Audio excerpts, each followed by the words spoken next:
Hey guys, welcome to another tutorial. Hope you're having a brilliant Saturday. Well, this video was recorded on a Saturday afternoon, so I hope you had a great Saturday afternoon. Today I wanted to talk about the drop and slash build up of a track, and then going into your main oomph of the track. So I've got a little setup here, a little track I've been working on for a bit. And I'm going to play you this, and then I'm going to go through it all and tell you exactly what I did here. I think I've got a pretty good build up going on, and then a nice little drop off to then go to my main bit of the track over here. So I'll play this bit here. We can just stick to this part for now. Maybe there. Yeah, we'll just stick to this part now, and then like I say, I'll go through each track and show you my automation and stuff, and maybe hopefully you'll pick up some tips for your drops and your builds ups. So anyway, I'll play this now. Here we go.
And there you go. Right, so let's dive into it, shall we? So this track here is my main synth lead, so I'll play that by itself. And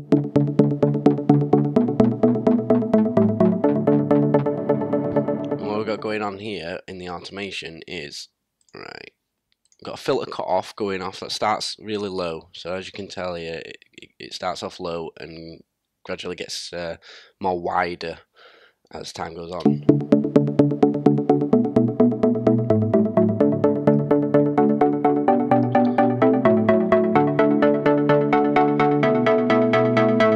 Yeah, so you get the picture there. And what I've done here, this is the same synth, I think, if I remember correctly. Yeah.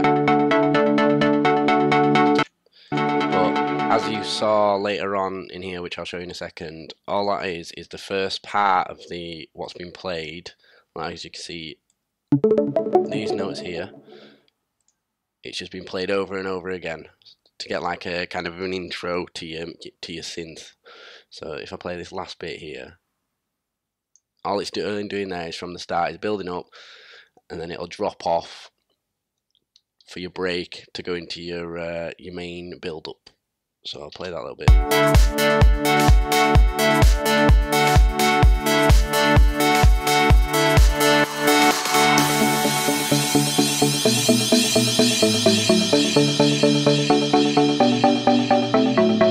Yeah, so hopefully you get the picture of that. I think it's a really good tip to repeat it when you're starting your track. If you just slowly bring in your synth and raise it up from nothing, like here. Show you from the beginning. You can can barely hear it at the beginning. It just gradually introduces the listener to your synth, so you can barely hear it there. It just slowly comes in nice and soft, nothing too harsh. We've also got a low pass filter, a low cut filter on this as kick drum here as well. So as you can tell, it kind of comes in slowly here, gradually, like our synth. So everything's coming in gradually, just nothing too sudden. Especially with a track like this, it's kind of like laid back. And then there, we're at full capacity of the kick there. So yeah, what's next going on? What else have we got? So we've got another low cut here, but this is for this bit over here. What we've got going on is with this filter, it's raising up, and then just before you get your main oomph of your intro, your build up, sorry, I'm dropping it off and then raising it up again, and the effect you get on here, if you do this with everything before you before the main oomph, you'll get a, it'll just emphasize that oomph that little bit more, because you're dropping it off and then giving it back. It's like bang, like that. So if I show you this bit here, without soloing that, sorry.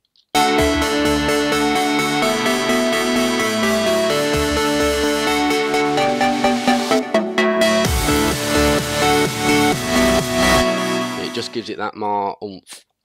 And I've done that with the low cut as well. I've heightened that as well. So if we solo this off and just hear this one, you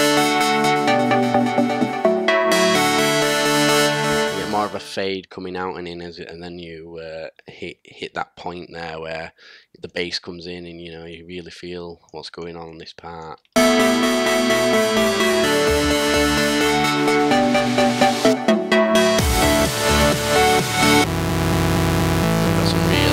Really gritty, deep bass going on here, just to, like, say, it's the same thing that I was saying before. It just really emphasizes this part of it, even though we're not in the main part of our track.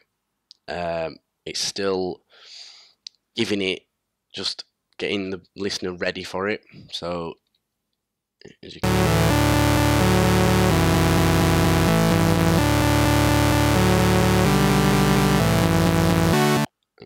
and then I went up an octave there, I believe. Let's see one. Yeah, I went up an octave there just to level it out again, because I wanted to bring it in really deep there, so you really caught the listener, and then but then I wanted a bit of a change there after, because I didn't want it to repeat itself in that low octave. So as you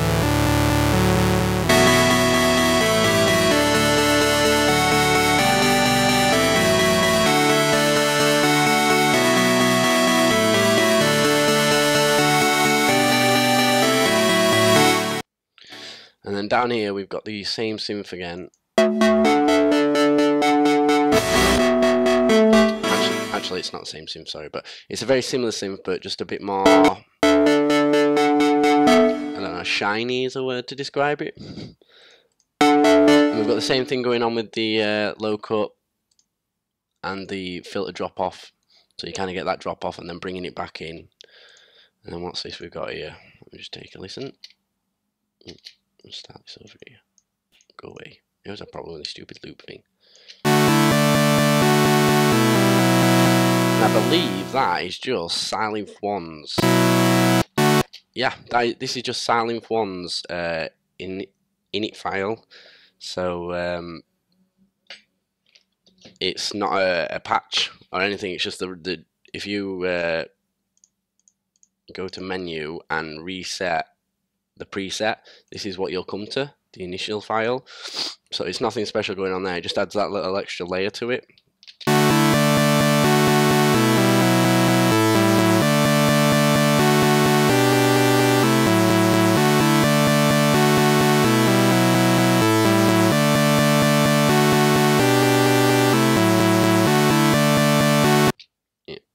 And that automation actually does nothing by the looks of it. So it looks like I probably had a patch on there at some point. Right, so we've talked to there. Now we'll go on to this bit before your main bit comes on.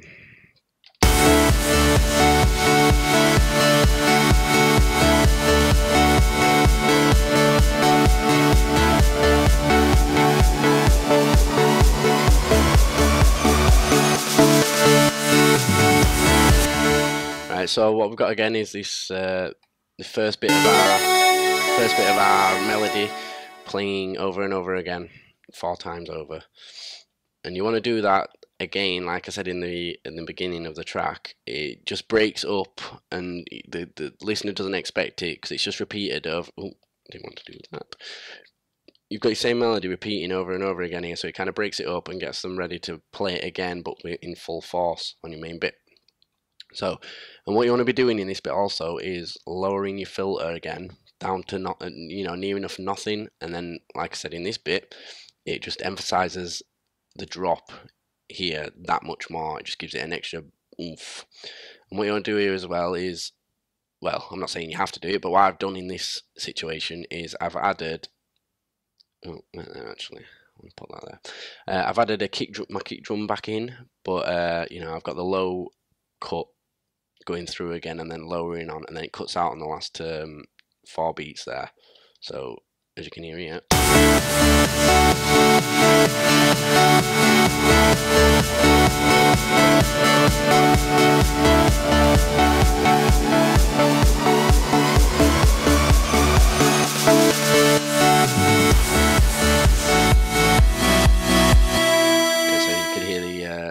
The kick there going off, and I can't stress enough how important your effects are when you're doing your drop and your build-ups and stuff like that. What's this I've got here? This is from a Vengeance pack, you can tell by the name. This is a snare roll. It's just constantly building and building and building.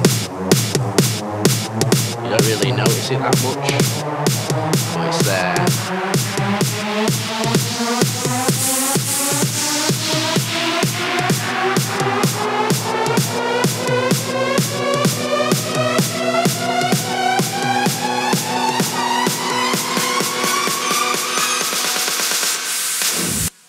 There we go, and that just adds a little sparkle to the track.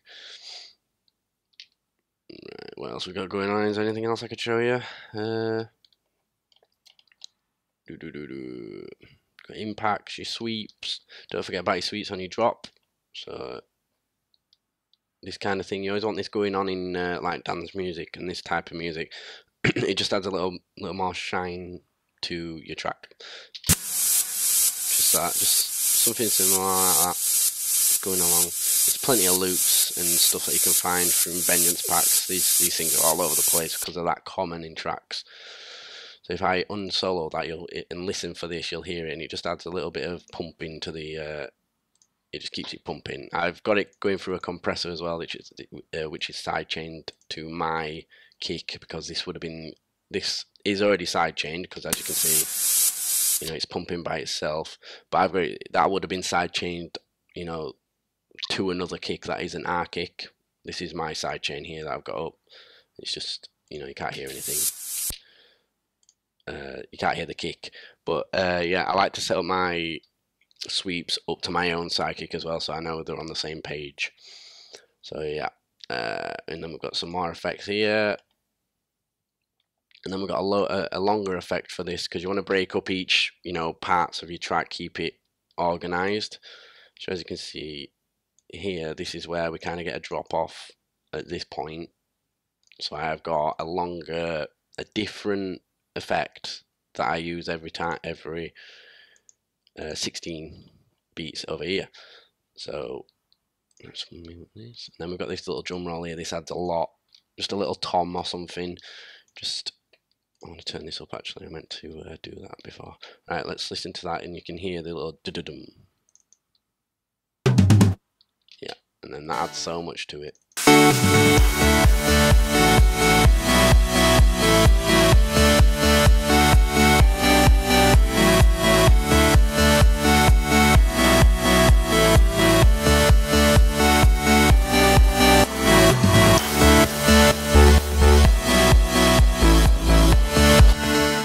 while that's playing up here, all I've done is cut off my main melody that's playing each thing and change the instrument to something much lower. If I just play this on its own, you'll hear it. Yeah, that just kind of breaks it up a bit. And what I've done on that part as well is cut off my kick at the start here, so if I play it again, I don't know if you noticed when you were listening to it before, but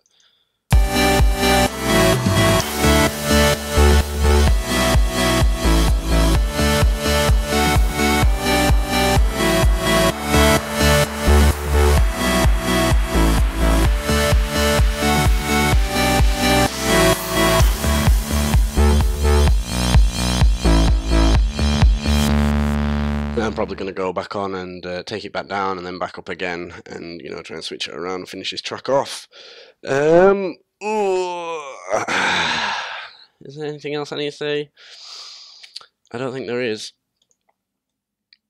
Let's have a look. Go back into my automation here. See if there's anything happening that I haven't shown. We've got a bit of volume automation there. What's this on?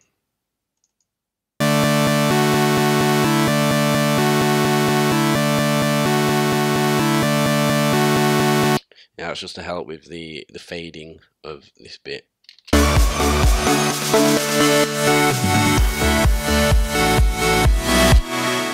Yeah, that's nothing really. You should be pretty comfortable doing volume automation there. You can use volume automation, you know, if you're using a synth that hasn't got a filter cut off to like kind of fade out like this one. You can use just something simple like volume. I mean, Logic has so many things for filters and, you know, low cuts and stuff like that for you to use, but even just a volume automation going down and then back up is enough to just add to it.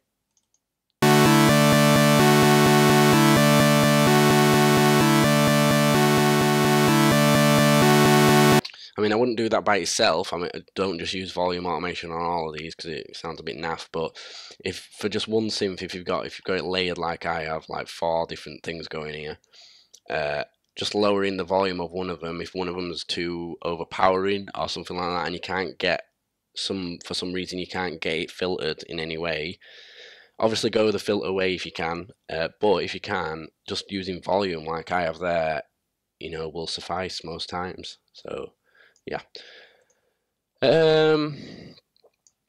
Well, I hope this is some use to some people. I know a guy messaged me quite a while back actually about drops and, you know, build-ups and stuff like that. Give me a few examples, and I'm not going to say mine's as good as those. So if you're watching, David, I think your name was, yeah, mine's probably not as good as theirs. You know, I'm not a professional. I just do this in my own time. So sorry if it's a bit naff this tutorial, but I thought I'd try get it out for you since I had a Saturday afternoon for free. So yeah, leave a comment, subscribe, all that good stuff. Let me know if you like the sound of this track, what you would like to see in this track. I'll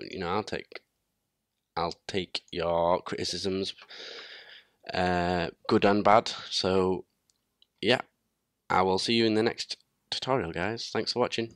Bye.